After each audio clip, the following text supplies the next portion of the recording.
live.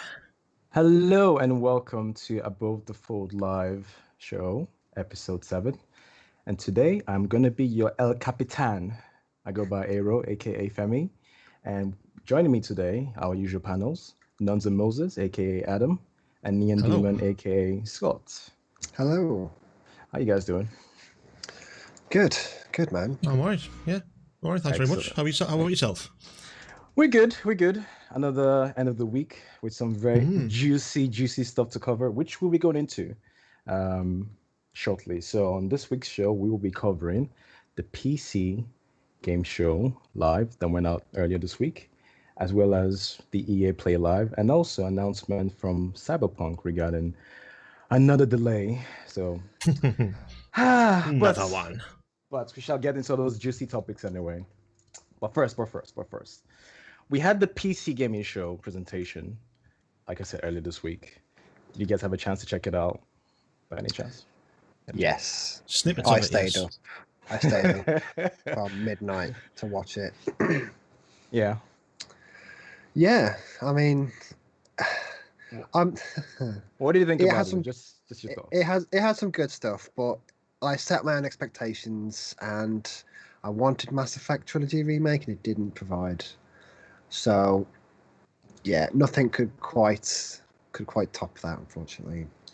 Yeah, I think for me personally, I sort of had no expectation, just to safeguard my heart and my brain. So, Yeah, I think that's how I'm going into any conference now. There's no expectations. It's pointless now because it just gets changed, just gets stamped on. You go away crying more than anything else. it's actually the So best way my to night go. ended. It's really the best way to go. But nevertheless, we did have some interesting stuff that came out of it. We had, for example, Remnant from Ashes DLC, Subject 2923, which will be the final DLC in the game. So in this DLC, players will discover the origins of the Dreamers and how they connect to the dreaded root in this brand new campaign. So they will continue the story of the main Revenant from Ashes with an expedition to World Prime and several other new locations. So for those of you that are new to the Remnant from Ashes, it's pretty much the Dark Souls type game, but with guns. So it's an action RPG type game. So And I might add that it feels phenomenal. Like, that's It does. one thing that we noticed picking that game up, was that it feels good to play, to shoot. I mean, guns in a Souls like, you're thinking, well, what's going on there? But they do it really well. So it really this isn't their first expansion, is it, Femi? No. So their very first expansion was, I believe, earlier this year, which was called Swamps of Colossus. It came out in April 2020 on Steam. So again, this year, and then later on in June for the consoles, Xbox One and PS4.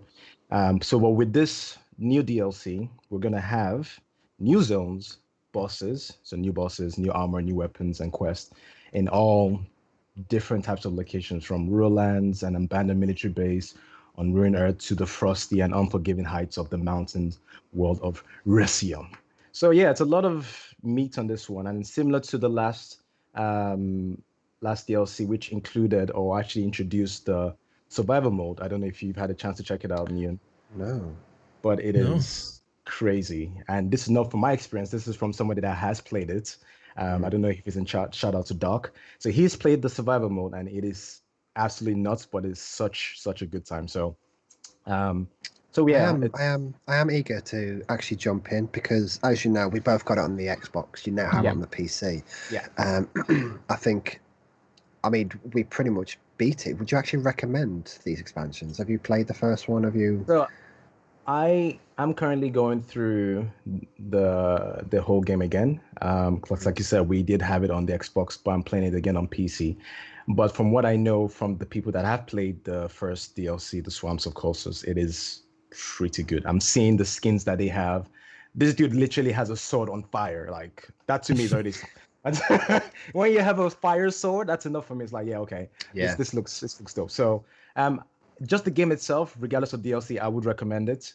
I know you're currently into the whole Dark Souls, or you're being introduced to the whole Dark Souls now, Nuns and Moses. But is this something that looking at the gameplay that you've seen, would you maybe perhaps this might be the good time to jump into it now that we have all this meaty content out for it?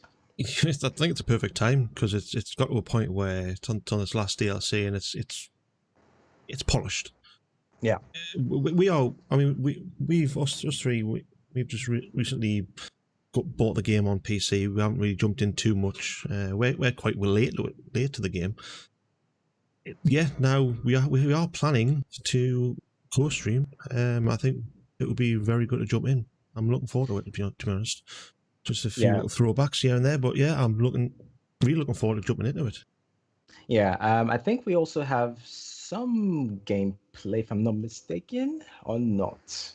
But if we don't, anyway, if we don't have gameplay, I would definitely recommend you guys to check it out. It's again coming out in August 2020 for PC, Xbox One, and PS4. So August 20th of this year is coming out on PC, Xbox One, and PS4.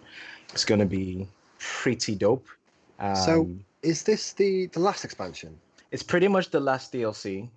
We've only had 2 DLCs in its installments of this game, which is quite surprising because it did come out last year. For some reason, I thought there would be more, but it's been only 2, including this new one coming out in August. So it's fair. Pushing DLC out quite. Yeah, that would be good. But I think they've been, compared to other studios and other games, they've pushed out some DLC quite quickly. Yeah, and don't forget this game changes as well. So the world, you can always find new things if you play it, or if you play a different run of it. So each playthrough can potentially be different. It can be like your new first playthrough. So there's a lot of replayability in it as well. So that's probably why, for me anyway, it feels like there's been a lot more added content to it. But it's just purely from the fact that once you play it or start a new game, it feels like a fresh playthrough with different types of enemies, different types of bosses that you didn't meet in your initial playthrough. So, it's one to keep an eye out for. So that's coming out again in August 20th, 2020. So this year. So, moving right along, we had some more. I know you guys like this topic. Motor show gameplay. Absolutely. So we had some more gameplay, which is obviously fantastic. The more, the better, right? We were introduced to a new enemy boss type, as well as a new class, and also more details regarding the beta and when, again, this beta will be up and open for people to play. So the new boss type that was showcased is called the Harden, which you can currently see now on stream. It's an adversary that also level up. So as the player does throughout their campaign. So as we, the players, go through the campaign, we progress, we get new swords. So does this unique boss as well. So they also acquire new abilities, new weapon.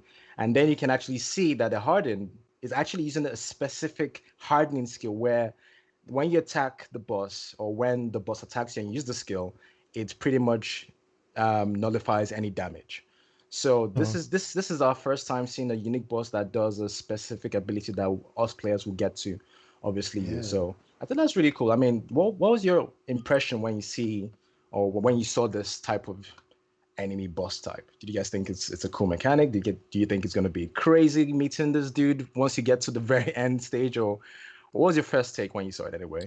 I'm just thinking how many times I'm gonna die here on top of what I would normally do. So yeah, that's my thing. Good, don't get me wrong, it looks like it's different. I like changing things up when it comes to stuff like this. Yeah, that's what I think. I'm just adding at least another 100 deaths. I mean, I'm really digging the tone. I mean, anything to give me a more unique challenge, and this harden effect. I mean, I'm all for it. I couldn't really. I'm getting like flashbacks of like Armorlock from Halo Reach. Don't know if you remember that.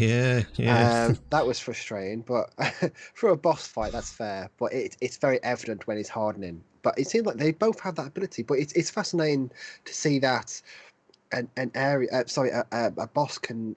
What you said, it can level up as the player does throughout the campaign. Exactly. Pretty much as we level up, as we progress through the campaign, day 2, your adversary would also be leveling up as well. So if we get any ability that makes us fly, they might potentially get the same ability that makes them fly. So we don't know what the other abilities are, but you can definitely see that this type of boss is progressing or will progress as we go along throughout the campaign and will obtain similar or different abilities as well. So I don't know if, I mean, yeah, it's unique for sure. I also wanted to just quickly ask you, because I know you've played a lot of Bloodborne. Have you seen this type of enemy before in Bloodborne? Something similar to this? Does it maybe perhaps No, bring I mean, any? I'll be honest. Mechanically speaking, Bloodborns don't do anything new. It's usually like Dark Souls. If you see a humanoid boss, then they're the ones that give you some trouble. If it's giant massive, then you know to just go behind it.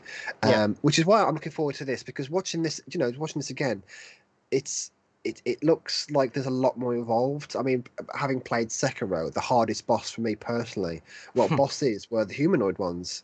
And I think I don't know what we're going to expect from this one, but I expect to see more humanoid bosses. Yeah. But Yeah. No, sorry, go on. no, that was it. I just can't stop watching this gameplay. I'm just in awe of this. This the tone. Like, that's what I loved about Bloodborne is how it felt, how it looked. It had its own tone, and this seems to. I mean, just looking at the water effects, just watching a game be this pretty. I need them to nail the feel of the game, because that's a make or break it for me. The game needs to feel like what we've expected from the Souls-like genre so Agreed. far. Agreed. Why would I feel like it actually hits the swing, just the whole animation of? I mean, look at the animation, looks fantastic, but just like you said, the feel. Yeah. And just touching to Adam's point, I wonder how many times we will get to see him throughout the game, because again, I'm like you, Adam, I'm probably gonna die here a few times, but just I'm thinking, I wonder how many times we get to have this encounter. Would it be maybe once he crosses a certain milestone, he would appear, or would it be just at random? Sort of like what you call it in Diablo, where there's this, so it's definitely interesting, and that immediate dread. Exactly. I'd Maybe like he might that. have a horn, or he might have a flute or guitar. Oh, I'll take anything that distills dread in me. I think I'll take it. Yeah, so it's fascinating. I mean, this is another glimpse into what we can expect, what we players are looking forward to playing or checking out. Maybe it might be in the beta, but again, this is something that they showcase, the unique new type, or one of the new bosses that we'll face as well, showing the ability to progress as we progress through the campaign. So another thing they showed was a new class called the Teal. Did I pronounce that right? Teal? Tile? Tile? TL? Tele? I mean, maybe it's Tiel. Tiel, yeah. So they showed a new class called Teal. It's meant to, well, judging by the way it played, it's sort of like a assassin, agile like. The way it evades and maneuvers, leaves clouds of dust. So sort of like, yeah, it's kind of like a ninja. I mean, that's the best way to put it. Again, assassin. But this is the first class that we've seen. Again, I think this relates to the actual shell, right? So this shell is that of a agile type shell. So just looking at it, for me personally, I am excited, because that means that that means that there's going to be different, big boy tank shell, agile shell, maybe something in between, or maybe one that is just purely, I don't know if there's going to be range or whatever. I think the one we've seen so far, before this one, that's the standard shell that you start with. I think the ones we'll see after, we'll see more unique shells. Yeah. But I think they said there's only going to be 4 or 5 at launch. But that's at launch. Whether they'll do any expansions, God, I hope so, but we'll see. But that'll be actually very good, given that, again, if it's 4 or 5 at launch, then maybe more DLCs will come included, more shells with those DLCs. So that would then add. It's always something to add on, isn't it? It's quite an easy add-in. It's nice to go. It's 6 skins at the end of the day, but this does look with new abilities, different abilities, and different shells. Yeah, I'm actually looking forward to this, and a big fan of these sort of games, but I am starting to become one. Do you? I'm looks thinking so on nice. your Dark Souls play currently, you're rolling with a strength build, right? Yes, Um, yeah, strength. Do you Yeah, like agile type characters, Adam? Like agile type builds, or are you more of just I want to no, just wreck I'm more. shit. Yeah, I'm more of I a don't care tank about running. finessing. Yeah. Yeah. I'm Bull in trying the to think china now. shop. All the games You we've hit me, played you know. with Adam, he's always been the tank character. I mean, just immediately thinking of Anthem randomly. Yeah. Of course, Adam chose the biggest, tankiest armor you could find, but Yeah, yeah. that's me. I'm a big guy myself, so I like tank and I like taking all the hits when my friends can dance around them and kill them, basically. That's typically me. I don't know about you, Scott, but I think you play. Oh, looking at your Diablo play, you play Sorry. Crusader, right? And then you started off. You first started with a mage. So do you sort of try to find like maybe I guess somewhere in between where you're a bit tanky, but you can still dance Honestly, around? Like what's your? um, so I don't really put that much thought into it. I honestly go by what I think looks the coolest. So obviously, I wasn't a big fan of any Very of the vain, classes. very vain.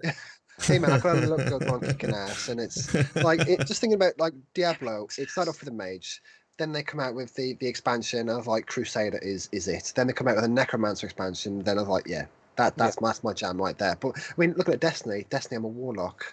I tend to go for I don't know. I'm kind of trying to mix things up a bit. I always Yeah. go for like a strength build usually, like my build in Dark Souls right now is a primarily strength and dexterity build, but seeing the way this teal class works with how agile it was, how he uses kind of like a Kurosagama, it's like an axe on a chain. The way he was using that and using that as a projectile to kick stuff around kind of did it for me, and it looked cool. So I'm gonna. Because I think how it works, you're not committed to one class, are you? You can jump No. in and out of shell whenever. So there's definitely plenty of time to experiment with how I want to play, and I think I'm going to give them all a fair shake. And that's probably Yeah. the best way to go. Fair enough. Yeah. Yeah, that's definitely the best way to go. Well, for me, I'm excited about this. This is right up my alley. I love things that are nimble, fast, and I can dance around while I look cool doing so. So yeah. So new class being showcased called the Tiel, Tiel, yeah. Agile assassin like shell. So and also more info came out from the gameplay, which was closed beta information, which should be that players will be able to play with two shells and wield either the hammer and chisel or the hollow sword. So in the closed beta again, players will be able to play with two shells and wield either the hammer and chisel or the hollow sword. Which one will you guys be rocking? Sword. Hammer. I don't fuck about with hammers. Hammer. I will run and smash skulls. That's what I like. Makes sense. So the journey will begin from outskirts Falgrim. Players must find the first shell and battle their way to find the Crypt of Martyrs, a twisted catacomb where some secrets are best left lost. So it sounds like we'll be on a slight, no, maybe not say slight, a good, hopefully, chunk of adventuring for us to really get a good feel for, those two types of shells and how the game plays. So definitely looking forward to it. Again, this is going to be a closed beta. And it will be only on the PC, if I'm not mistaken. Only on the PC, I mean, and go on. Sorry, just to interrupt you there. Sure. They did come out recently and say they will be dropping keys across their social media. So I've signed up to their Discord. I've already signed up to their newsletter. If you are definitely as keen as I am, make sure you just check as many of their social sites as possible. There's a lot of that going around. Keys will be. Yeah. So there's a lot of that going around, isn't there? Where now it's becoming quite normal to drop keys for closed betas, open betas, that sort of thing. Absolutely. And you like talk of at the moment they're doing drops, as in they're dropping items in game items in your account. If you're watching somebody on Twitch, you got a chance, if obviously as long as you link your Twitch account, which is obviously publicity for Twitch, publicity for the game. You get drops. You can get some pretty substantial drops in game as well. I know it's weird at the moment with the being in beta where it wipes every so often, but it's quite a good way to advertise a game and push Twitch in a way, really. Yeah, I mean, not if you have to wait 3 days to get the key. no, yeah. I think the progression was in loot drops where, like you mentioned, Escape from Tarkov, Overwatch, Apex, where you watch a certain amount of gameplay for an amount of time, you get something in your own play, and then it then progressed to Valorant recently for their closed beta, dropping keys to let players have access to it. So I don't know whether it's going to be the same format as Valorant, or whether it's going to be a random drop if you sign up to the Twitter or whatever account. I would hope it would be like Valorant because, well, to me personally, I would think it's a lot easier to manage server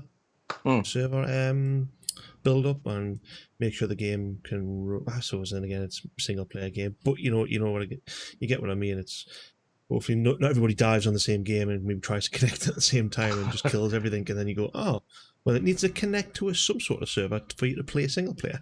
Yeah. Goes, no, and kicks you out. So I hope a lot more companies and a lot more games kind of go down that route because it's quite good. It is a very good way to push a game, like you said. Very good for Twitch as well, for the community on there because it helps them as well. Absolutely, for the Twitch, for the developer, for the actual person streaming the game, because again, that's more viewership for that person and more obviously revenue for them as well. So, I guess it works quite well for each person within that, I guess, chain of marketing. So, I guess we'll be queuing up for having random Twitch streamers open in our tabs. Absolutely.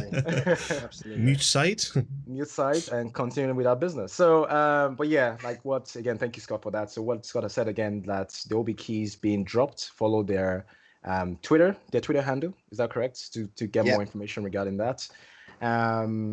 And again, the beta will run from July 3rd to July 10th, and it's only available on PC. So far as we know, only available on PC. If anything changes, we'll try to bring that to you when we know, or again, keep your eye out for. We'll probably drop it in our Discord group, to be honest. That's usually where I like info dump. So sure. So if you're not in our Discord group, the link to that is in our About the Full Twitch channel. So just smash that button. Yeah, what are you doing? And join the fun. So that was part of the information that was revealed regarding Momoto Shell. So quite, I guess, was a good amount of information, I would say. We know that this new boss type is coming out. We've seen again a different type of, or a new class, and again more information regarding how the beta is going to work and what players are to expect from that beta. So I would say it's quite chunky.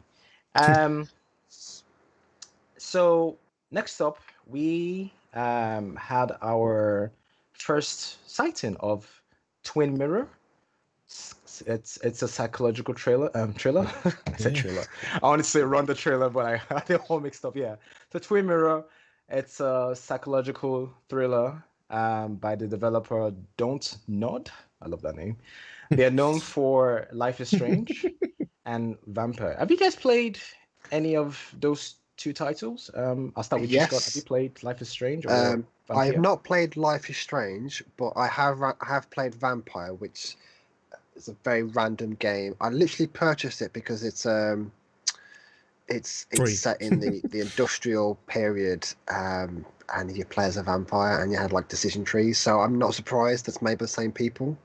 So purely because of that, I'm interested to see this. So this is the first time I'm looking at it. So that's got my attention.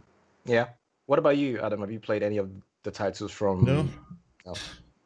No, well, I don't know. It's just not I don't think it's my cup of tea and this sort of stuff. Then again, first time I've watched this trailer as well. It does look nice. It does look well set out. Well designed. Nice. Is it looks nice and pretty, really. Set up the same as Life is Strange? Is that kind of setup?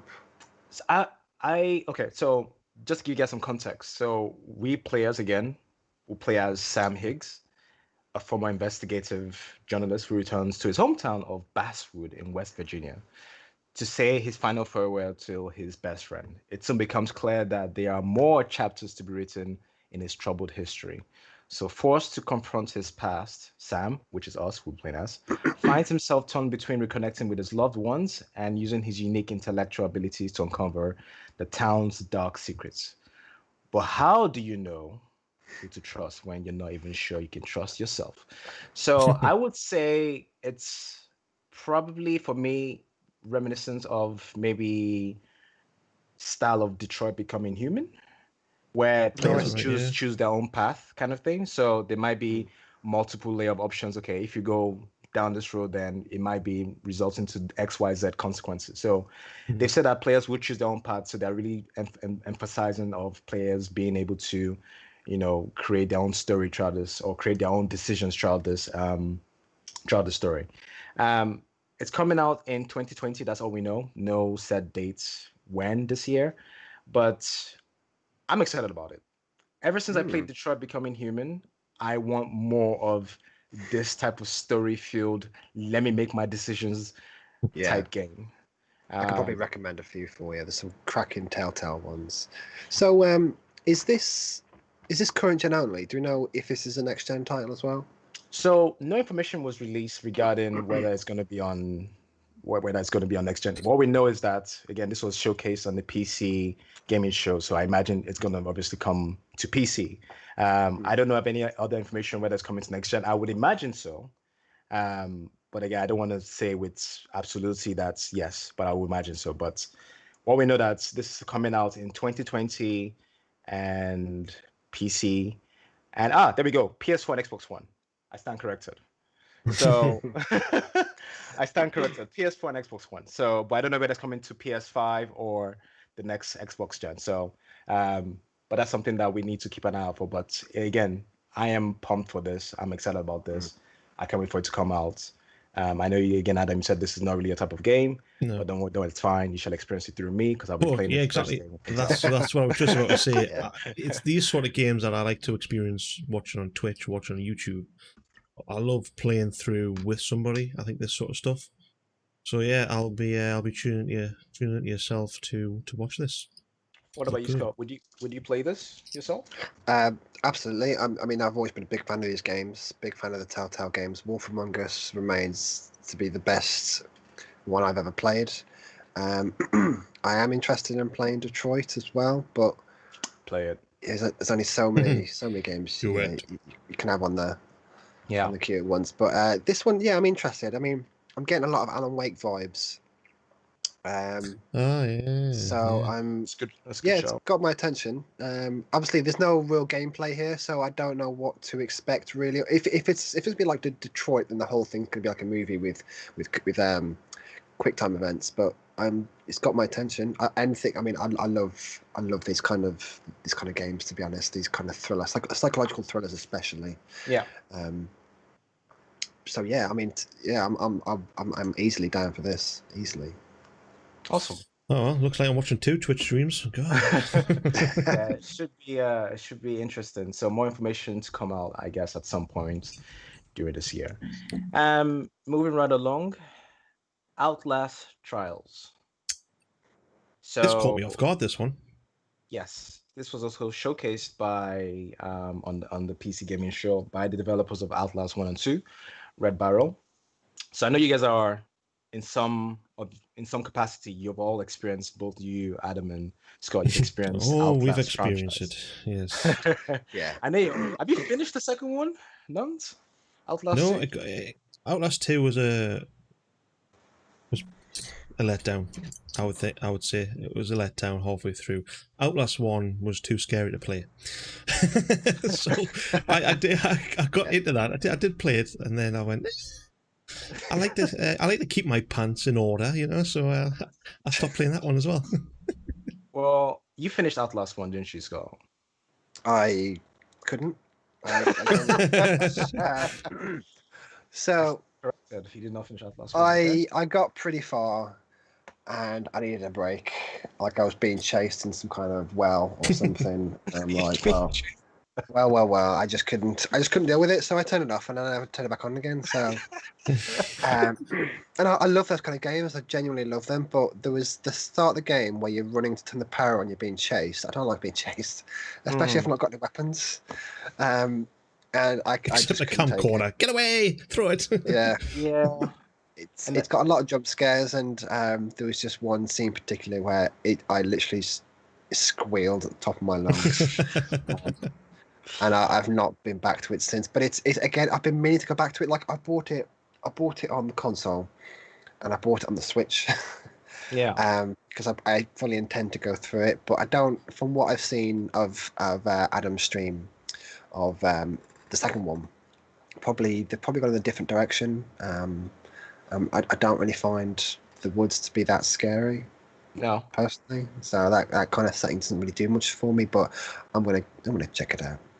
Well, maybe this one might be more inviting or more inclusive because it's meant to be either play by yourself or with other players online. You have to survive. So the concept of the context is that you'll have to survive the twisted, sadistic, and bizarre experiments of the Mokov Corporation. If that rings a bell to any of you guys. Alone or in a group of up to 4 players. So you don't have to be frightened by yourself. This is not a direct sequel to the other Outlast titles in the series, so it's not, another one within that franchise or within that last game. But it is set in the same universe, or more precisely, right in the middle of the Cold War era. So it's coming out in 2021. We don't know when exactly again in 2021, but that's all we know about.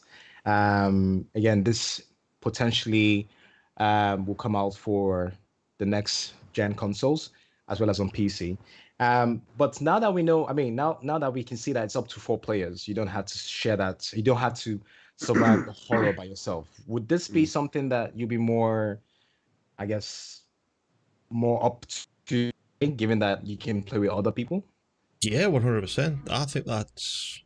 They need more games like this. I find even playing with friends, it still can be scary, but it takes the edge off it. If you're screaming with friends, not too bad. You don't look too bad. No. But yeah, I'm really looking forward to this. Now I know it's up to 4 players that can play. This looks good. I hope you two are going to get this. Again, I'm not a big fan of not being able to shoot or fight back. But if we have 3 Fair other enough. people that can't shoot or fight back, then maybe. It's more like, I can't shoot, but yeah, you have him instead and I'll run away. I'll be throwing people under the bus. I'm not gonna lie. Like, look, I will step on you as long as I'm free. Somebody has to survive and tell the story, right? And it's gonna be me. So, but I mean, for you, Scott, does this sort of...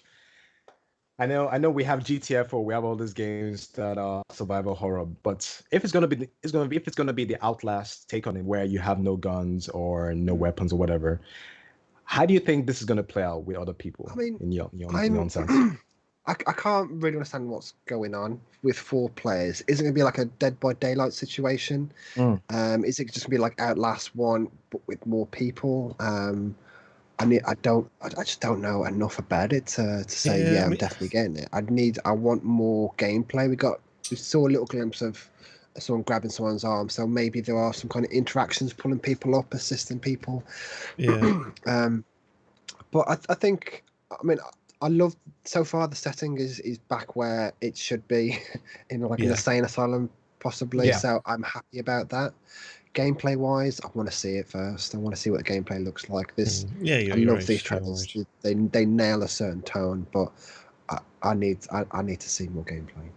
but I think you actually, I think that's a very good example, a good analogy. Is that would it be like Dead by Daylight, where you don't have any weapons, you're just trying to put on the gen or whatever objectives so that you can escape. So I think it might be along those lines, but in a more Outlast style take. And if that's the case, if it's going to be along that same premise of Dead by Daylight, would that then encourage both of you to get it? Because I know you guys both like Dead by Daylight. Would that then make you feel more comfortable to get it if it's going to be like that? Yeah, I'd say so, pretty much. Yeah.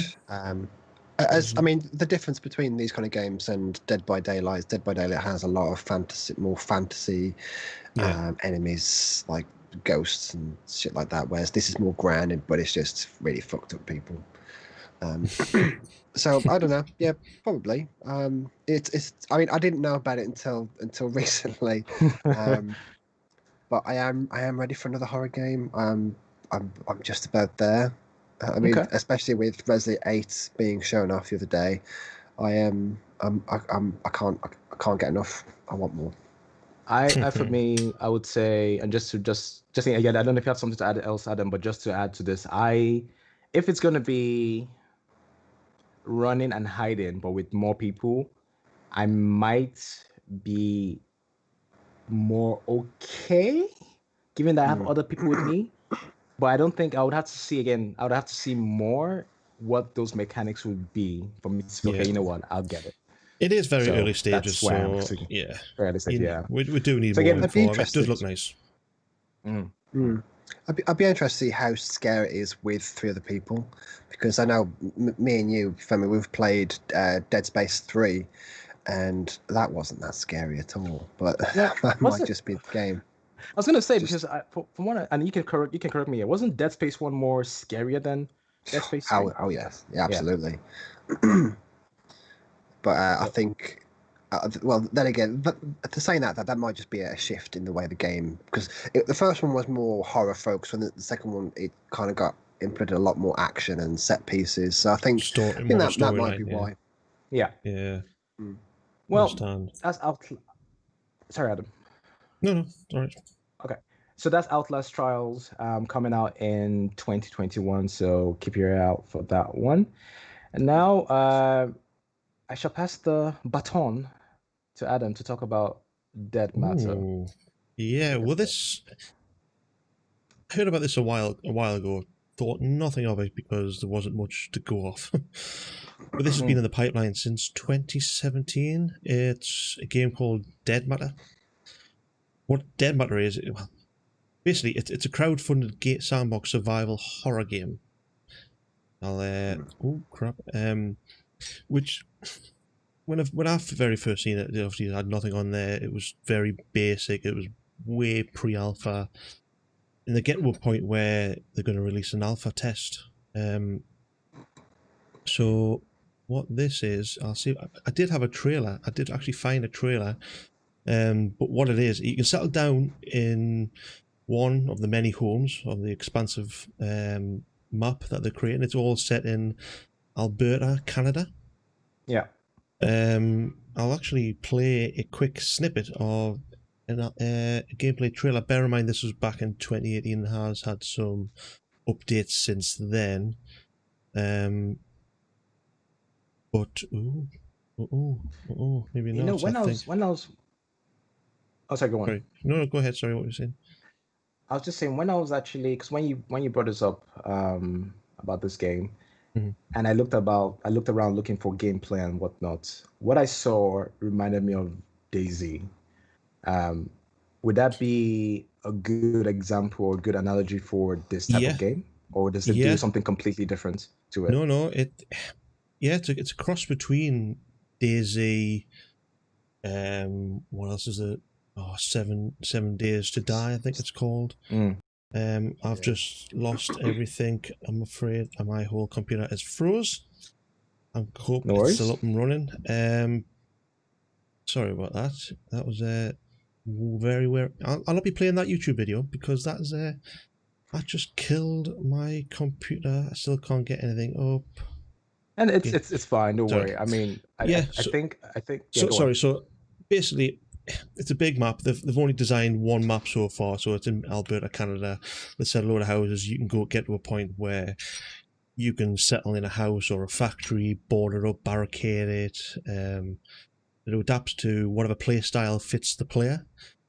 Again, it's PvE versus PvP as well, so you can team up again, find a settlement, barricade it, go hunting for different materials, food, weapons, and it's a community driven crowdfunded survival game. So I find crowdfunded and community-driven games to be more.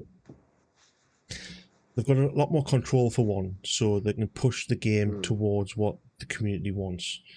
And instead of a big corporation like EA, where they've got to set to a strict path as it is. Yeah. So this one caters to a multitude of survival playstyles. It can be mixed and matched. Players with an infinite amount of ways to survive. Apocalyptic Alberta. Can't even say that. I am terrible with English. Okay. Try English. But the single player mode will be added in the new beta. Fingers crossed. They've been discussing, they've been trying it, but we'll still need to wait for the alpha stage to release, which should be sometime this year. Bear in mind, it has been initially, the funding started in August 2017, but it should be coming to Steam early access shortly. So just to interrupt there, Adam, what kind of playstyle is it? Are we thinking, is it more Left 4 Dead? Is it State of Decay? Is it, I don't know, is it third person, first person? I don't really quite know what to expect. From what I saw, I saw a very lengthy video of somebody putting stuff in a truck. It's like a grid.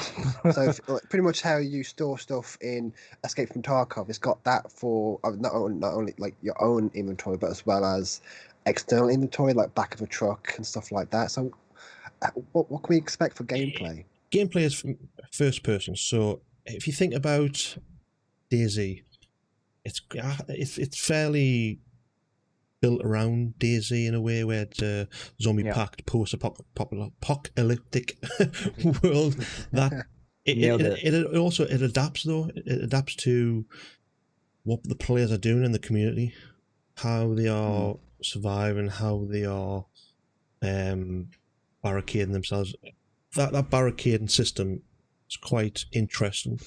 There is other games out there where you can technically build buildings from scratch, really, and build around certain outhouses, etc. But yeah, it's all first person. The guns design, the gun feel, they've worked really hard on that, and I think that's going to be the difference between DayZ, because DayZ is it's been out for years. I don't feel like the guns are guns. Yeah, you'll get a sniper, but that's the one thing I noticed just from looking at trailers. Because when I first looked at it, I watched like a 3-year-old trailer, and you can kind of tell how far the game has come. Like by the movement of when someone's holding a weapon, it sways. It's not static. Yes. So. Which is why we didn't actually bring a trailer for this, because there wasn't really anything we could find at the moment to fit our purposes. But it's definitely one to keep an eye on. I mean, normally, for me personally, I am fed up. I'm fed up of these early access games. I've had a few experiences where I don't want to play until it's done. That's just where I'm at the moment. But saying that, this game does look good, and I know how much you like these style of games, Adam. So I'm hoping that you'll be streaming it at some point. Yeah, well, again, when Alpha comes out, I don't think I'll be touching it. If it's going to be anything like I'm bringing DayZ up again, that's been in the pipeline for many years, and it was only recently when it became available to Xbox. Even with the sort of extensive background of the PC version, it came to Xbox, and there was just, the servers were non-existent. It was just horrendous. Yes, I know they released it in beta, but you need some sort of. Me and a friend, we spent hours trying to make it work. We're given it enough time over a space of a week to try and make it work. I just hope, again, we're being crowdfunded, more community orientated. They want to make it right, and they want to kind of ease it out in the alpha. And when it does come to beta, I might pick it up when it comes to beta. Alpha, I won't touch it, because I don't want my hopes to be let down. But yeah. So how do you actually get into the beta? Like, is it open at the moment to people, or is it closed? It's not. The alpha isn't even available yet. So okay. This segment this is really mainly early. this is really early. It was just something that can maybe I see. put out there just to see if anybody would like to check it out and see what it's all about. But Makes yeah, sense. if anybody likes DayZ, it kind of, again, you get There's there's there's assortment of vehicles, weapons, food, different clothing, different characters. So yeah, and it's all, you can either play a single player or with friends. So yeah, I'm actually looking forward to seeing more on this, and hopefully next week we'll be able to get a bit more information, because I did hear that there is going to be another, well, they're classing vlogs, early access vlogs, to keep everybody up to date of whoever's backed it on their crowdfunding page. So hopefully I'll be able to have a bit more information for you. But at the moment, there's not much, I'm afraid. Okay. Well, I have seen a couple of the vlogs by the people actually creating, which I thought was really cool. But very pretty. But there you have it, guys. Very pretty. There you have it, guys. So Dead Matter. If you like your Daisies and your 7 Days to Die, and that's like of the games, keep an eye out for that. We will be bringing it to you once we have more information. So that is Dead Matter. So moving right along, for all your anime lovers out there, ReZero Season 2 has been... Sorry, I'm having like an emotional attack right now, because my heart was set to watch this during the summer. But nonetheless, we know that it's now going to be aired in 2021 of Jan, which it's, again, a really, really big push, or a big delay to when it was initially meant to be aired this summer. It was meant to be actually premiered in April, but again, due to the whole COVID-19 pandemic, a lot of summer anime shows or franchises were meant to start again. But again, this is the situation that we live in. But nonetheless, we know that now season 2 will be out, and I think we have a awesome trailer for you guys out there. I'm excited. I've seen this trailer. I've waited for this show to purposely watch this. So again, for you guys that know, ReZero came out what how many years ago? Feels like, oh man, longer than it probably feels like, because I watched it dubbed, and obviously it's usually out for a while before. I ain't got time for this dub hate, but I watched it subbed and I watched it dubbed, and I like them both. Yeah. So, but I will definitely be watching this as soon as it airs. So we'll see. So for those of you that are quite familiar to the isekai type genre, where you're transported into, the protagonist is transported into this fantasy realm.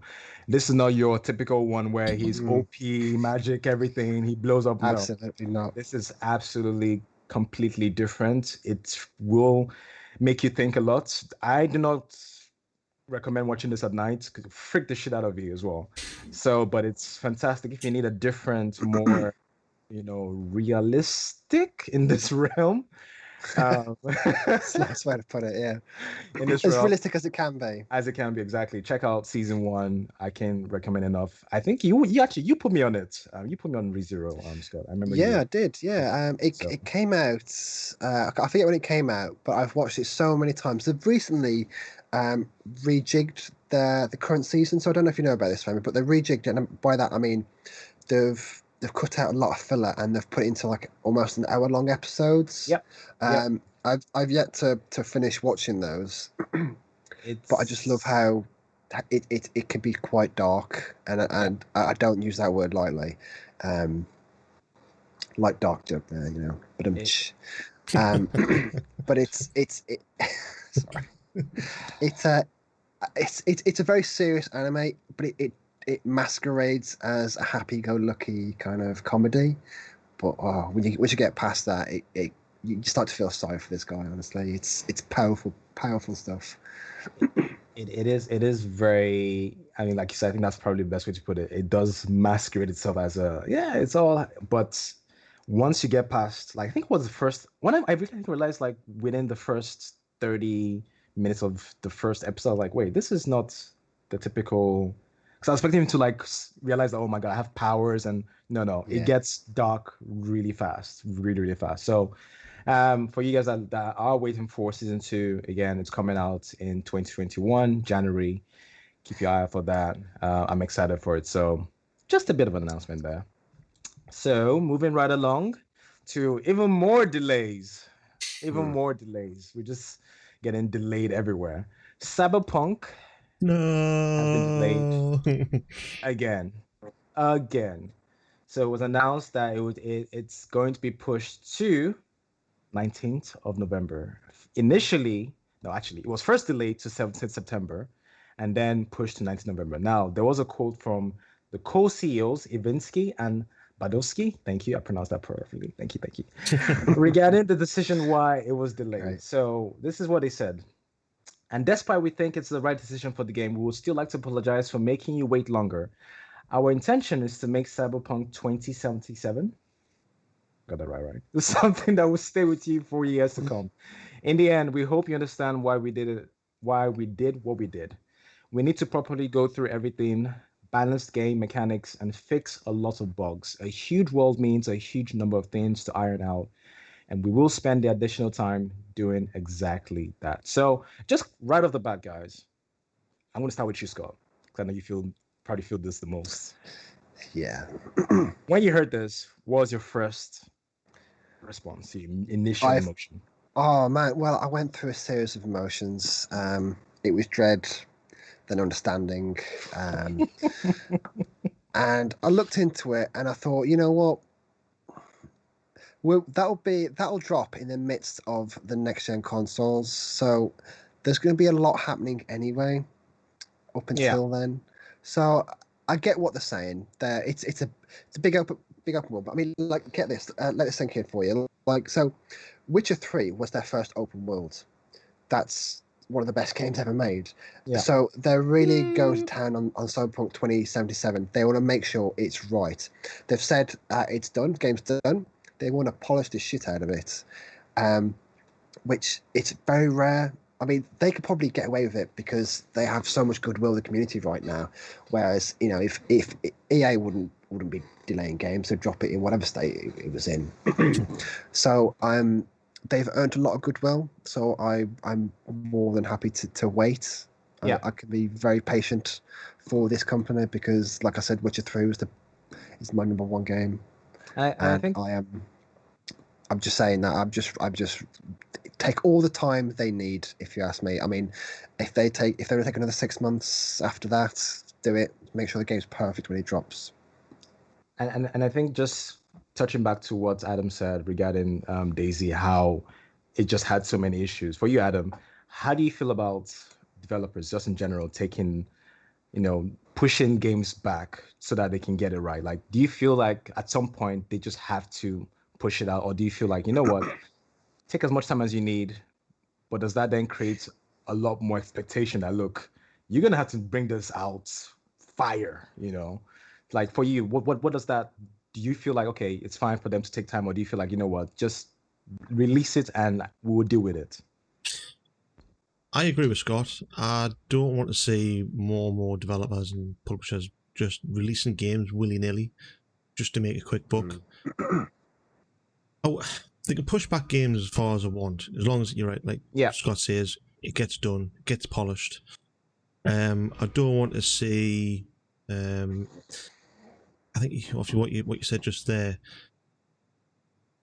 I don't want to see a trailer for something, get pushed back, then they release something else, show more or something extra on top, if you know what I mean, and bringing that out and being broken. I'd rather them just getting the game right. Take as long as they want. I don't. When they release a date, I kind of take that on the chin. I take it with a pinch of salt until I actually see it physically being able to download it, or for some people back in the past, get a CD. I don't even know what they are now.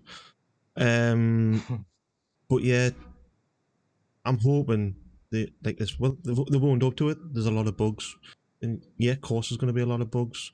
And I like how they've owned up. There's a lot of bugs, even though how close it is. And I know they have pushed it back a little bit more, but how close to release. And this is, hey, look, there's a lot of bugs. We want to get these ironed out, get them fixed for release. Because at the end of the day, I'm sick of getting burnt now. Really, you buy a game, and a few little bugs, even if they say quite minor bugs, sometimes it puts people off a lot. They'll not pick it up again until way down the line when it's kind of not relevant, and they're not making much money off it. And you want a game, you want to be able to sit down day one and experience it for its on its full capacity. You know. Yeah, I agree totally. What Scott says. I mean, just to quote Miyamoto, a delayed game is eventually good, but a bad game is bad forever. Yeah. So, I mean, but saying that, there's only so many times you can delay a game because the Cyberpunk the hype is through the roof. They have a lot to live up to, and I think that's why they're taking these extra steps, is to make sure that it's going to be what everyone hopes it will be. And at this point, I'm fairly certain it is. I trust in CD Projekt Red to get this game done and released in damn good condition. I kind of feel, and I'm just to quickly add here so I can move on to the other bits, is that I'm with you guys, but each time you delay, the expectation is now increased by 10-fold, 20-fold. Because you're saying like, look, no, because it's true. Because now we're saying, okay, we'll give you this time, but we in return expect you to bring this game with literally no cracks. Because it could have been that you released this game, okay, a bit of cracks here and there. Fine, we understand it, but you delayed it not once, now twice. So you're saying that three times. Three times. So you're saying like, okay. Yeah. So you're saying like, so I don't think anybody's going to be understanding like you release it and there are flaws in it, like glaring flaws, and be like, okay, so what's the point of you taking all that time? They could have just released it in the first place. At least let us have it and we'll play through it. So I just feel like there's going to be a lot of expectation for this to be really on point, like perfect, like close to perfect. So it should be. A bit of pressure on this side. So should all games. I will just just saying this though. I think if any company can get away with it, it's definitely CD Projekt Red. They have earned so much goodwill, and I mean a lot. Most of the DLC you can get for Witcher was free. A lot of it. Of course, they have their expansions. The quality of their expansions were insane. But I think if anyone can get away with it, it's definitely CD Projekt Red. And I'm saying, like, this time, the last time they downloaded it, I think it was due to COVID. So you've got to give them a pass for that. This time it's for bugs. They've got a few months to sort these bugs out. I don't know what kind of condition it is bug-wise at the moment, but it's got to be pretty bad, really, for them to delay it another few months. So yeah, as long as there's no game-breaking bugs, minor bugs, people give it a pass because just a quick we're all human. Yes or no. Quick yes or no, guys. I just want a quick yes or no. They released the game wait. They released the game, in November. There are flaws in it. Would you guys give them a pass? Yeah, yes or no, Scott? Yes. What kind of flaws? Yes. Glaring flaws. Glaring flaws that you're like, why did you take this point? Why did you take all this time to, to fix it? And I can see the flaws right in front of me. Would you give them a pass? Yes or no? Yeah. I probably for CD Projekt Red. Yes or no? Just simple yes or no. Yes. Nuns. Adam, would you give them a pass? Yes or no? No. Okay. Which is what I think most consumers are, because there's expectation for me that you take this time. I want this product to be out like that, and I see flaws. Oh boy. So side notes. Don't play any EA games. But that's the thing, though. That's the EA. They push it out regardless, right? They're not like, look, it's not 100%. They're worse for it. But that's the thing. Like, you know what? Fine, we deal with it. It's not 100%. They don't delay it. They push it out. So that's why I'm saying, there's a lot of expectation. This game isn't EA. EA, CD Projekt Red wouldn't have released the train wreck that was Anthem. Just saying that. That's my last comment. That one, yeah, absolutely. I agree with you on that. So, during an investor call on the 19th June, it will say that PS4 players will get a free upgrade to the PS5 version of it. So anyone who purchases a copy on the PS4 will receive a free update improving its graphics. So that's great news, because that's something that we're not really sure about how that would work. This would also apply for the Xbox as well. It's already been announced for the Xbox. The Xbox already has that program set. That was one of the first announcements they made regarding that program. Gotcha. Also confirmed during the call is that the upgraded version is not the final update, and eventually provide a more robust update for next gen, which we plan, again quoting them, which we plan to give free of charge to anyone who purchases the PS4 or Xbox One version. So sorry, what was that? More robust update just for the next gen? Yeah. So if you get the PS4 Xbox One version, you get a free update when you get the PS5 one, which would be if I had more robust update. If I had it on PS4, I wouldn't mind that more robust update. You like you're getting left out, or is it? Do they not mean you get more of a? Obviously, you get the next gen kind of graphics, that sort of thing. No. Again, also confirmed in the call is that the upgraded version is not the final update. So whatever comes out on the PS4 version of it's knowing that it's not the final update. So once the next gen consoles come out, there will be a more robust free updates for those next gen consoles. Can I just jump in? So, yeah, go for it. So when it drops on current consoles, that'll be the game you're getting. When it'll be playable on Xbox Series X day one, and PlayStation 5. It won't be a while, but they've said it won't be on launch that they'll get the next gen update. Oh, right, okay. But when they do, it will be after that they get the robust update. We don't know what the robust update, but they're two separate updates. So there's the next gen update and there's the more robust. Just to clarify that there, because there are, getting the weeds a bit, but there's two updates that will... okay, none of them are for the current gen, it's all for next gen. So the game is released for PS4, Xbox One, and then when the next gen consoles are out, there will be an update to then take those graphics to where they should be for those next gen consoles. Is that correct? Yeah. Okay. So that's part of the announcement, or part of the information that was released out regarding the delay for Cyberpunk. Again, sucks, but that's what it is. It does leave some questions for PlayStation 4 owners. Like, let's say I've got my PlayStation 4 and I decide to buy the discless version, but I've bought Cyberpunk on disc. The way that system works is that you can only go up from a disc to a disc or digital to a digital. There's no intersecting there. To me, my personal opinion there is just, it's up to the consumer. It's up to, if you know you're going to disc and you go, well, I really want to play this on the next gen. But we're in the know. We're in the know. I'm just thinking, like, mothers who buy consoles for their kids, they won't know. They'll be like, they'll see a stick on the box saying that, oh yeah, this will work on this new console, and then they'll be complaining, like, why isn't it working? I was told they'd get an upgrade, but if you bought the wrong edition, then which is why I'm inclined to get the CD version rather than the digital, because I buy all my PlayStation media as a disc form rather than digital because of the cost. All right, okay. Well, I mean, there's always a refund policy. Really that is true, but I guess they haven't really said much about this actual dynamic, right? There's much information about it, right? About what? Sorry. So you're saying that there's an issue with having whether a digital copy or a CD copy, right? It's pretty much, they don't really have a backwards compatibility the way Xbox. It seems to be like a case by case basis. EA's doing it differently. It will be a timed thing, so you got a small window to upgrade. And if you miss that window, you have to pay for the full price for the next gen game. And they've said the same for Cyberpunk. Cyberpunk, if you buy it on disc, you'll have to put the disc into the next gen to get benefit from the next gen console. If you buy digital, you're easy either way, really.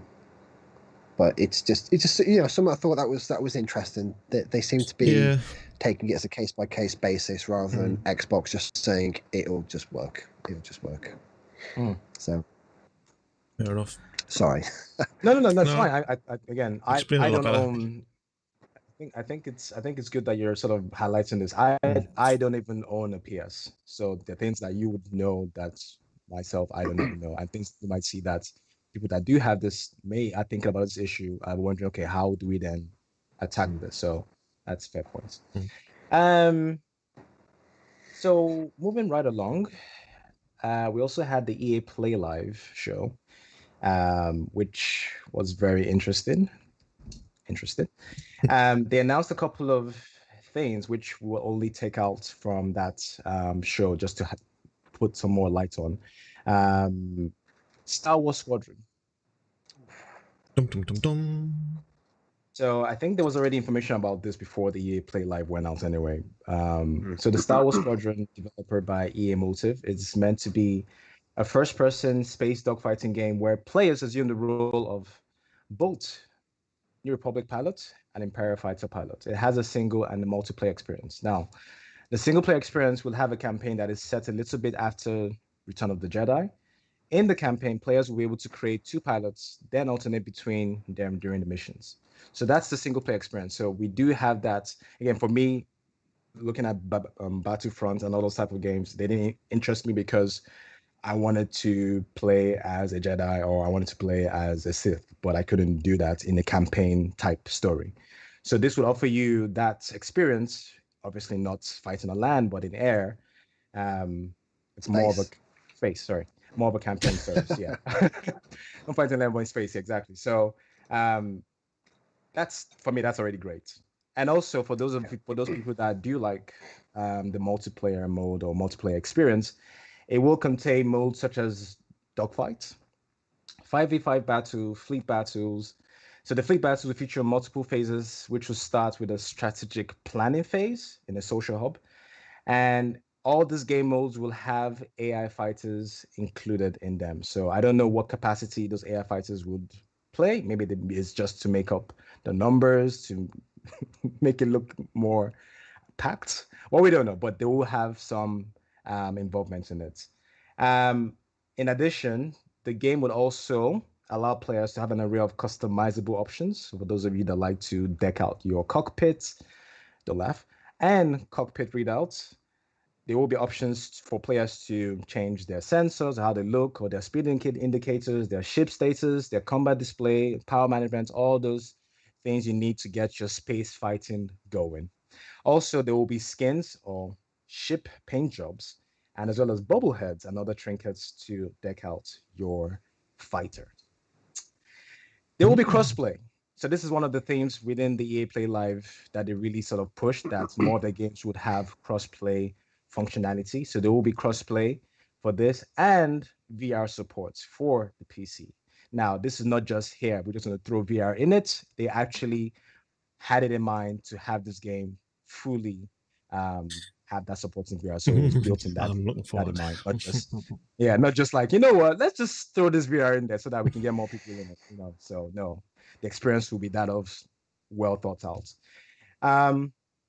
Plus, this is probably slightly huge. There will be no microtransactions. Dum, dum, Right? dum. This is from EA. Can you believe it?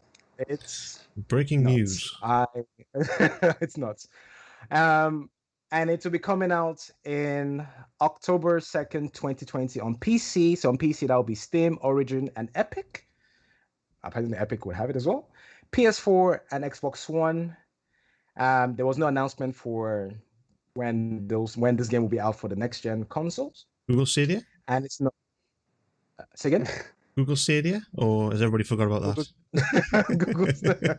I don't know about Google Stadia, but it wasn't part of the information given out. It's not a fully priced game, so for those of you in the States or North America, it would be around $39.99 and $34.99. So question we got: why is there a difference in the price?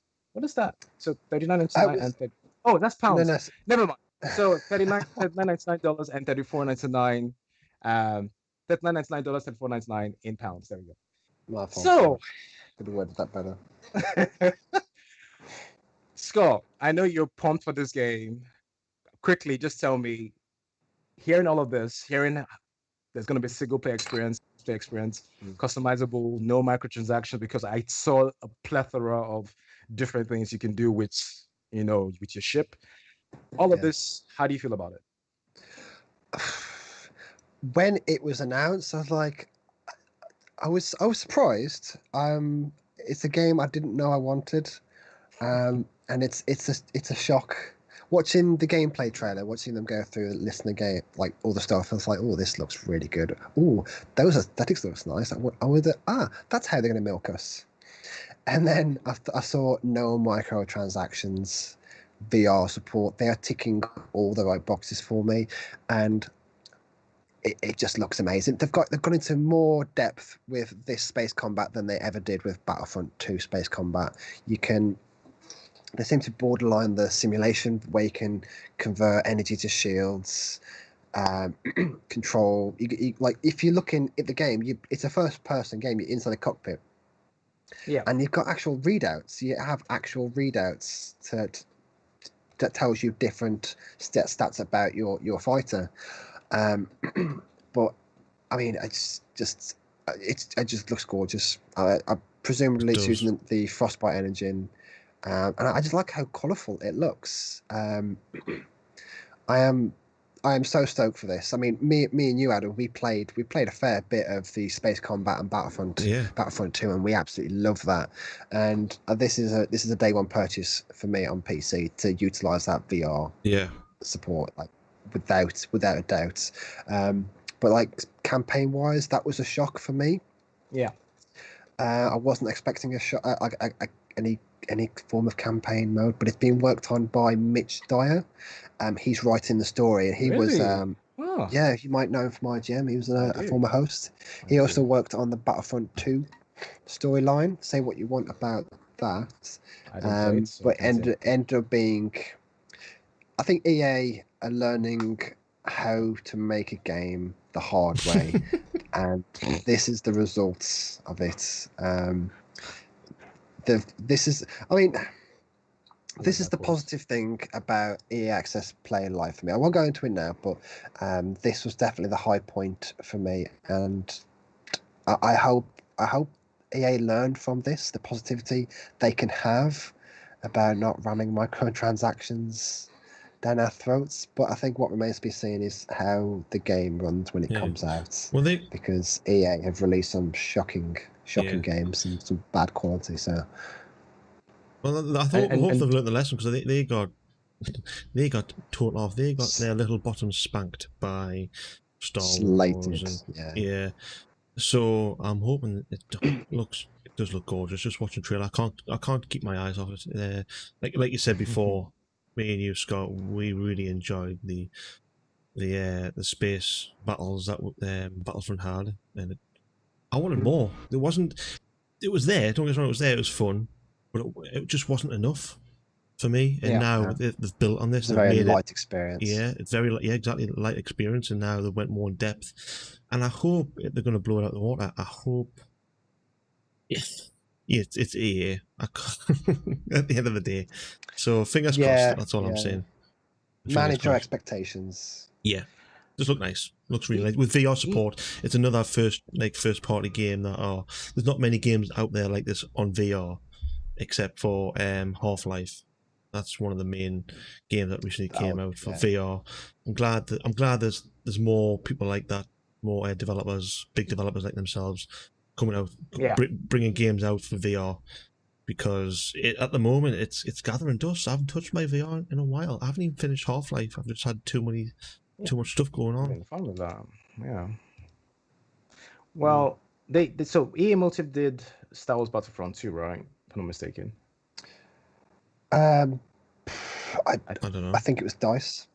Was it DICE? I'm pretty sure it's DICE. Yeah. Hang on, I'm just gonna quickly. No, actually, they did. No. DICE and Motive Studios. Yeah, DICE, Motive Studios, and Criterion Software. Yeah. So I was just trying to see what their background in terms of what they've done. I think you guys have put it perfectly. I just wanted to quickly add that I don't know how I feel about this game, because looking at the gameplay reveal, I don't know. Like, I'm not okay, maybe because I'm not used to space fighting or jets, whatever. But I want to see somebody actually playing it live, so I can see how that would play. But nonetheless, it's interesting. It reminds me of Ace. What was it? Ace Combat. Ace Combat. Yes, that's what I'm thinking about. Yeah, Ace Combat. So I'm definitely would, if there's going to be a beta or some kind of try kind of thing, then I would definitely jump on it just to see how it plays. So but yeah, It is, again, like I mentioned, coming out in October 2nd, 2020 on PC, again on Steam, Origin, and Epic, as well as PS4 and Xbox One. Nothing has been announced for the next gen. It's not a fully priced game, so in North America it is $39 or $39.99, and in UK it is $34.99, so £34.99. So there were other announcements that were also made in the EA Play Live show. Apex Legends is getting an update called the Lost Treasure event. It's a collection of events arriving 22nd, 23rd June. It's going to be Return of the Armed and Dangerous Evolved. So snipers and shotguns mode. That should be hella fun. So thinking about your your peacekeepers, your triple takes type battles. I don't imagine that's going to be very popular with some people. We feature a new area with crypto mappers room. How you pronounce that? Map room, yeah. Exclusive content and cosmetics can be earned by completing challenges. As well, they also announced that it will be out on Steam as well as Nintendo Switch for later on this year. Switch. Plus, it is going to be full crossplay, or there's going to be full crossplay between PS4, Xbox, and PC. I am pumped because I have people I want to smash on PS4. So I am definitely looking forward to that. I'm definitely looking forward to that. Not getting wrecked by other PC players when I'm on Xbox, but yes, should be fun. And other games mentioned again in the live show, Takes Two, which is a game by Haze Light, Joseph Fares. I think is the creative director of that studio, or the head of. Yes. You might remember him from the Game Awards a couple of years ago, where he dropped a few F-bombs. I did. F the Oscars. He's quite a character. He's quite a personality.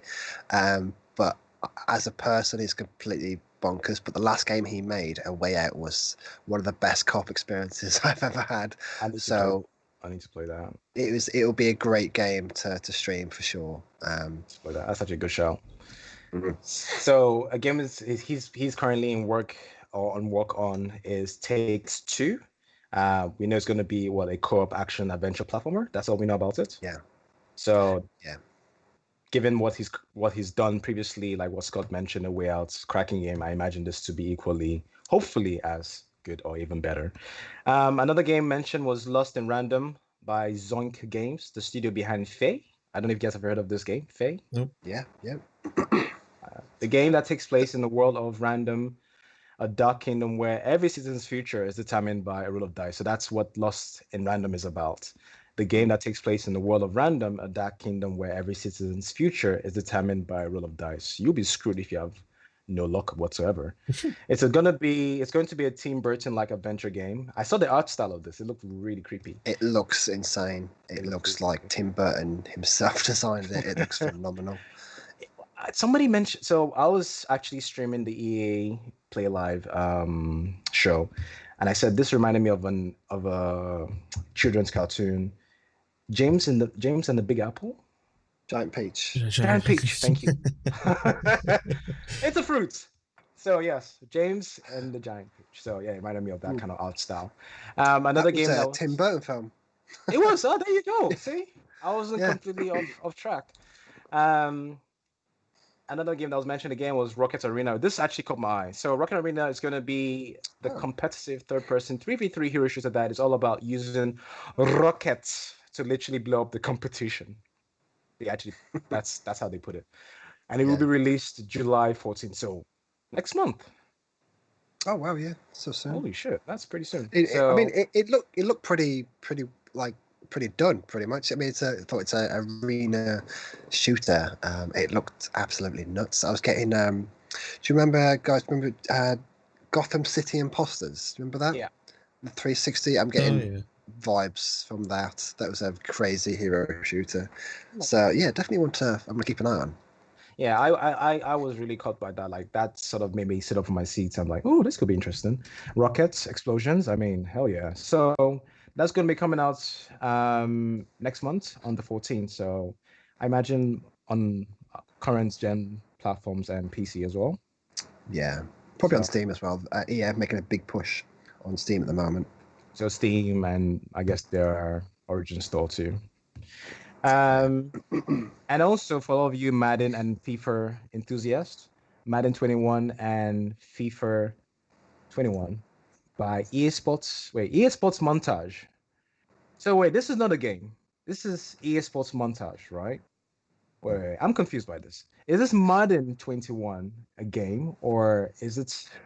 It's basically a slideshow of their next game. Ah, gotcha. Well, their next games in the genre. So these are the staples. We'll see these. I don't know why they didn't go into detail with gameplay, Okay. but I'll probably touch on this when we talk about our thoughts of the game of this show. Sure. Because So this was like a standard for the show. It was they were definitely trying something new this time around. yeah, I remember Lamar Jackson, who was the quarterback for one of the football. I don't know why I know that, but I do because I listen to random sports shows. So when I saw him come up, I was like, okay, yeah, it's gonna be another Madden game. So, but yeah, we can talk more about that regarding you guys' thoughts about the show. And then there were next gen tech teasers, Dragon Age, Battlefield, and Need for Speed. Presumably, the tech teasers they didn't actually say what they were. We're just guessing. Okay, So just just putting that out there. So sure. yeah. And then there was an Untitled Skate announcement. I was like, okay, cool, because I grew up with Tony Hawk, so I was like, I'm excited with Tony Hawk. Cos Parry and Duran Chung announced that a new Skate game is really early in development. Skate 3 was released in 2010, and fans have been clamoring for a new entry. Have you guys been clamoring for a new Skate? I Nope. can see Nun's face. He's clamoring right now for a new Skate. I think obviously Skate came out because there was no such thing as Tony Hawk's anymore, so it was. Nah, I'm more of a Tony Hawk It fan. did fill the void. Yeah, it did. But again, I'm not a big skating There's- fan, so I'm not too fussed. No. Yeah, there's a massive audience for Skate, Oh yeah, which I was quite surprised. I was like, I can't believe this is much of a following, but it's meant to be Skate 4. They didn't actually specifically say Skate 4. It's like their enthusiasm was through the roof. It's like they just decided there and then. It's like To they make just Skate, had yeah. it green lit, like it was finally green lit, and it's happening. But it was it was their last thing before we go kind of announcement. So it wasn't Mass Effect. So you know. Yeah. So, Sorry. well, like I said, we'll get into that. So that's something that is currently in the pipeline for those of you that are looking forward to the next Skate. And 7 EA games coming to Nintendo Switch this year. So EA announced that 7 games will be released on Nintendo Switch this year. EA has only discussed Burnout Paradise and Apex Legends, but expects more announcements in the future. So we know those 2 games are coming to the Switch.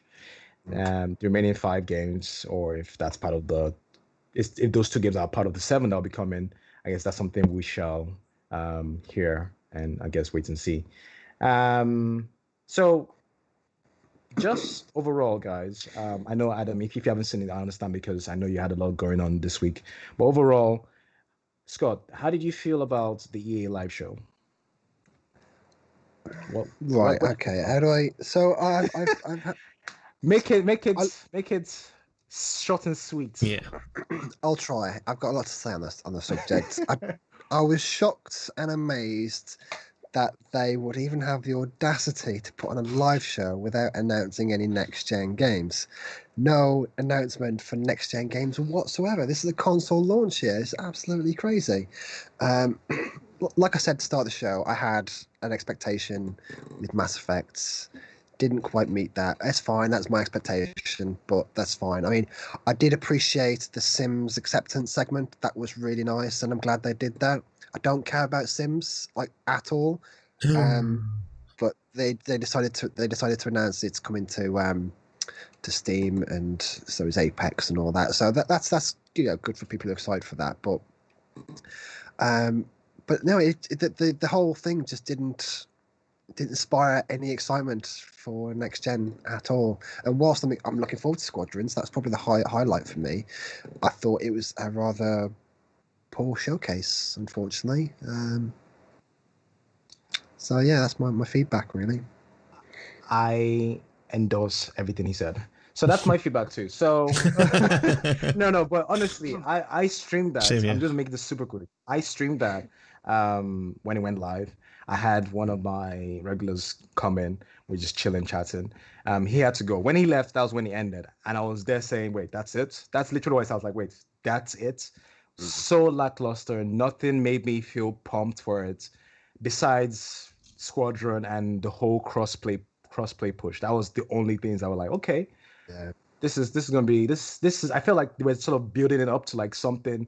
Maybe when Squadron was one of the main things they announced first, I should have been like, that should have been a sign. Like maybe that's it. Yeah.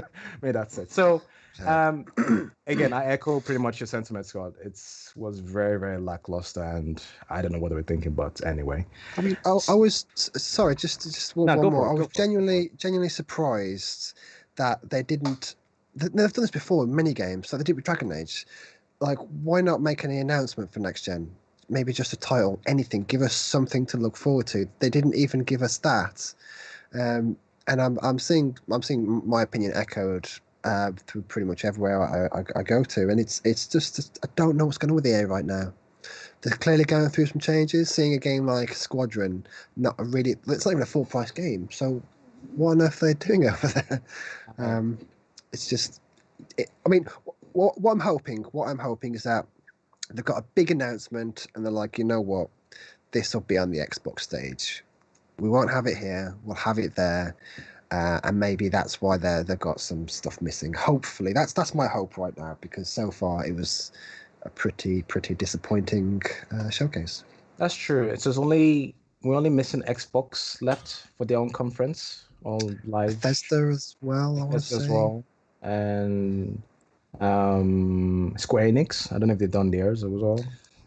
Yeah, I mean, we're seeing a lot of showcases pop up every now and then, but a lot of them has been announced through news outlets like GameSpot and IGN. So yeah, who knows what will drop any day?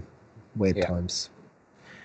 Well, I don't think we need to say any more. I think you've perfectly cemented what we're all thinking. So, moving right along to free games. Adam, take it away.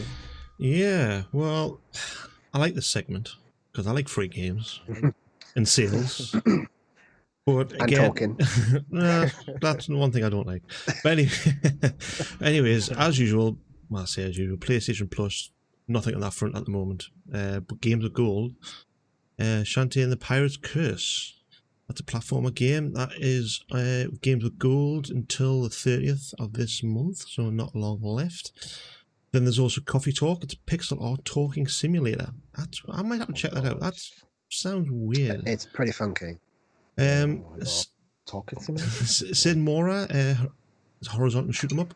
Again, up until the end of this month. Sorry, I forgot to mention Coffee Talk is available until the 15th of next month. Then we've got Epic Game Store.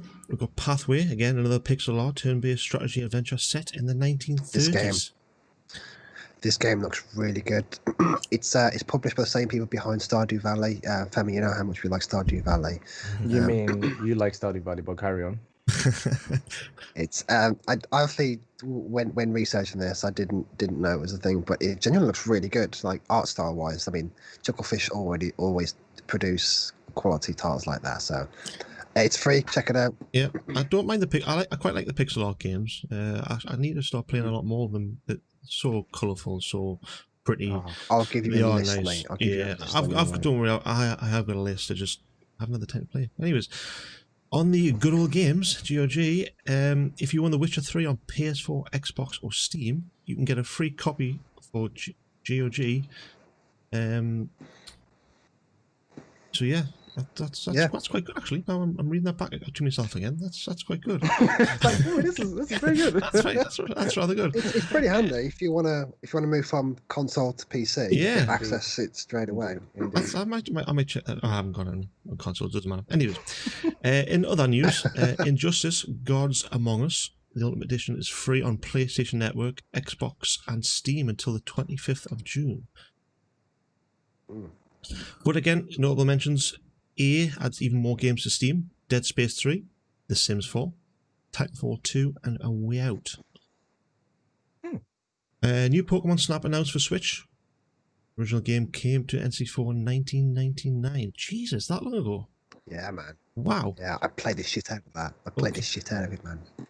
That's amazing. Anyway, New Divinity, Original Sin 2, free DLC is out now. New quests, loot, enemies, 4 relics of Revelin, is that how you pronounce it? Is the latest and biggest gift back DLC. Another one which I'm going to check out is Crash Bandicoot 4. It's about time. Leaks on ratings board. Am I supposed to be saying that? This isn't just a normal rumor. Literally, the game, like the box art, a trailer leaked. So there's what, this on is Amazon? quite substantial. Amazon's been really leaking a few bits and pieces. Well, to say it's not technically Amazon's fault. It's companies aren't using Amazon's portal, I would think. But yeah, and that's releasing on the 9th of the 10th, 2020. I was gonna say I saw a quick meme about that. While there's PC, so I think for those of you that watch The Office, there was a scene where Dwight's I can't remember his name. Oh my god, I'm terrible. There was like a hold up, like a shootout. You know, you had PC one side, PS4 one side, and Microsoft and Sony on one side, and Amazon was in the middle out there just sneaking out with all the leaks. It was a very, very funny meme. For those of you that watch The Office, The Office. Yeah, it was just a funny meme because they use those characters to represent each company. So yeah, I'll have to check that out. It just made me think about it. Right.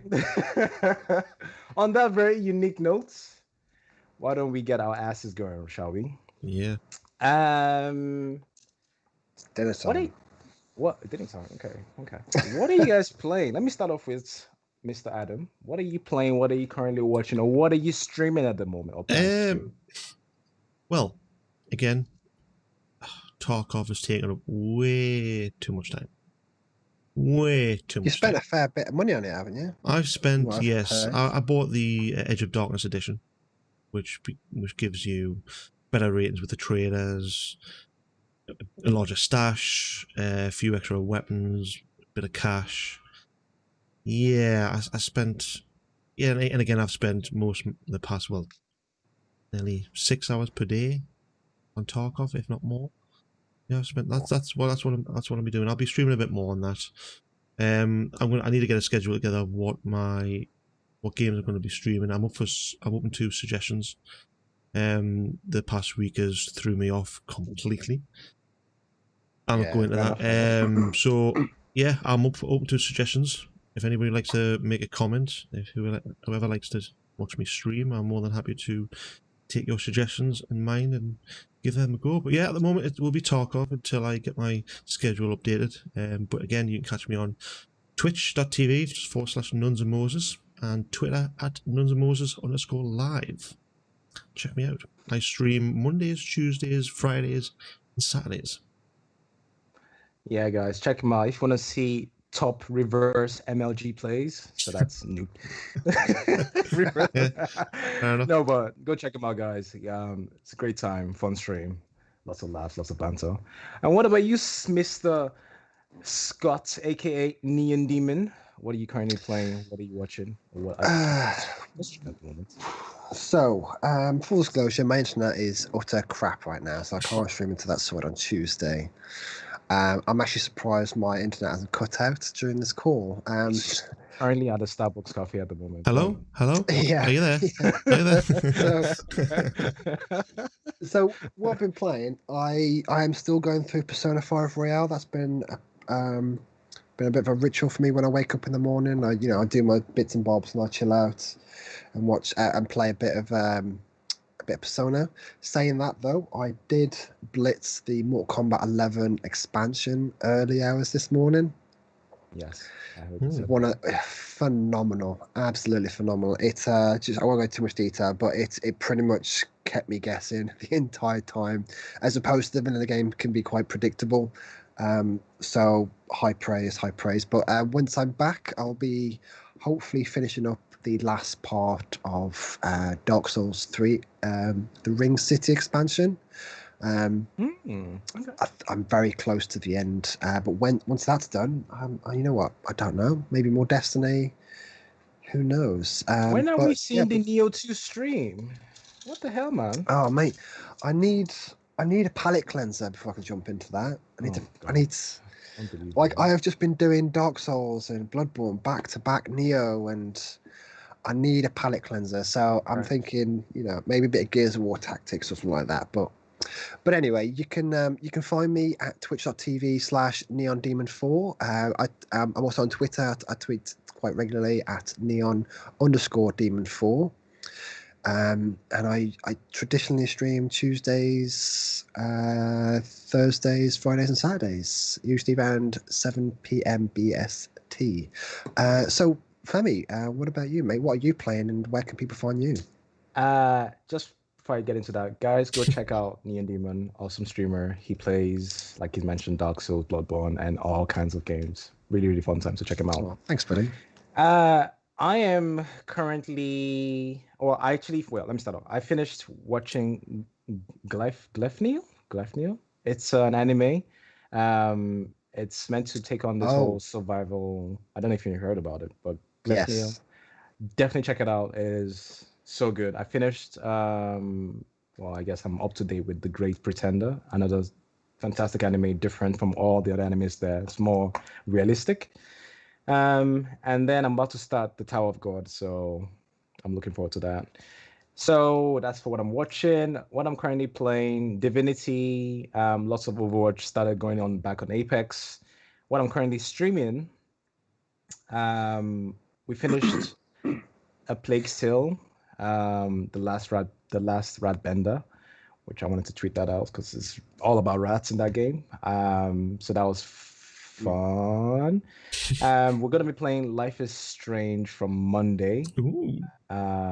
So check that out. Actually, you gave me a very good suggestion about A Way Out, so I'm actually looking to doing that. So yeah, I'm gonna be doing Life is Strange, and then Fridays I will be playing some kind of multiplayer games, and then Saturdays I will be doing Divinity as well. So you can check my stream out between Monday and Saturday. I stream in those days, and Sunday I am chillaxing. So that's pretty much it. So playing with us. Thank you very much to my gracious friends, Nuns and Moses, aka Adam, and NeonDemon, aka Scott. This has been episode 7, guys. Are we gonna do anything for episode 10? Like something big? A mukbang. Maybe. But we'll think about it. So thank you very much, everybody. And we shall see you all next week. Have a fantastic rest of your weekend and stay safe out there. Bye. Later.